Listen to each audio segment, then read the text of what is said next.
economy. When we were dealing with the subject or the syllabus perspective, what I have taught you is the consideration of the Bloom's taxonomy. The Bloom's taxonomy specifically focuses on a situation or a concern wherein how an individual student or how a learner to be very specific, the student is called as an learner.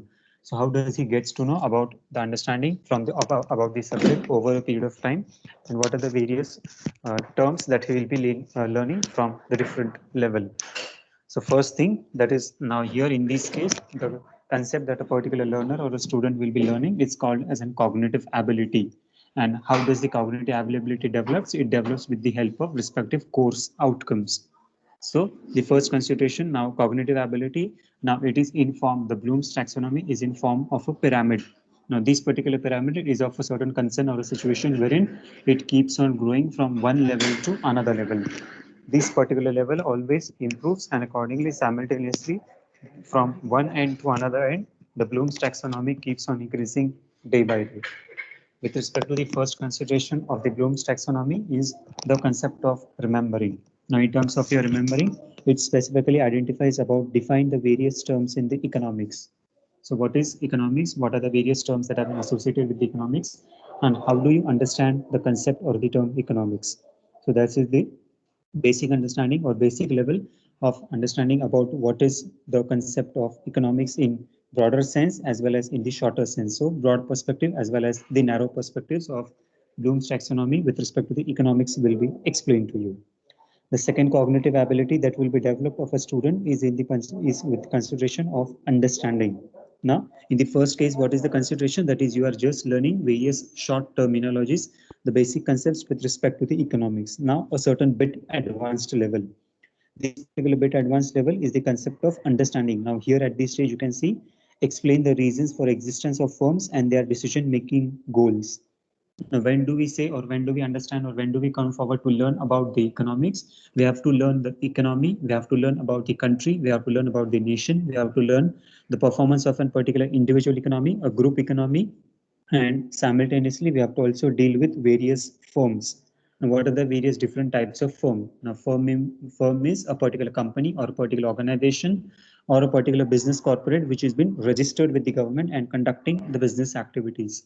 So business activity is a particular concept that is purchasing and selling, buying and selling of the goods and services in the open market. Now, this particular market may be open market, regulated market, unregulated market, and so on. So there are different types of market. So that particular, now in this case, in terms of your understanding of economics, we have different types of market into existence, different firms into existence, and the firm has to take various decisions.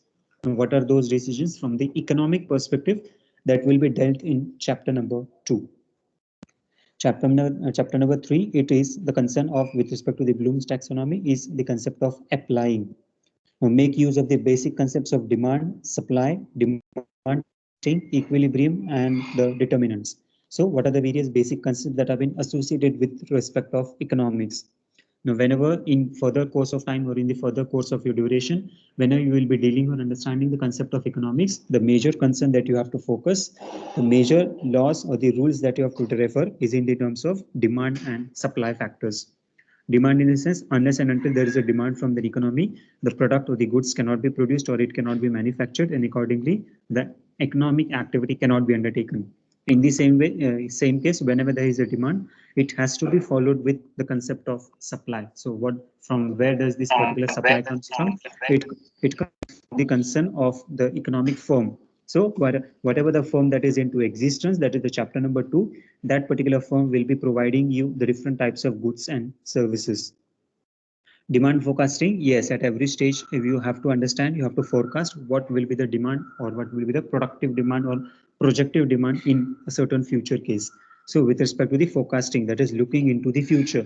From as on today, that is sitting at this particular place, we have to imagine, we have to forecast, we have to look into the certain future about what will be the demand for an X product in the month of August, in the month of December, in the after 5 years, after 10 years, and so on. So in this way, the demand forecasting is into existence. And lastly, the concept of equilibrium, that is matching the demand and supply at both the ends. So what we have to see for whatever the goods are, or the services have been demanded into a particular market or into this particular economy, it has to be matched at a certain level, and accordingly the supply has to be there at the equivalent position. So matching the demand and supply position at each stage is also essentially required. The fourth perspective of the Bloom taxonomy focuses on the concept of analyzing. So here, you as a student, you as a learner, you will be focusing, or you will be analyzing the different functions or different terms and norms in the terms of economics. So what are those? What is the concept of analyzing? That is analyzing the cost function and the difference between the short run cost and the long run cost function, and establishing the relationship between the production function and the cost function. So at over a period of time, there will be different types of cost that will be associated in terms of your business.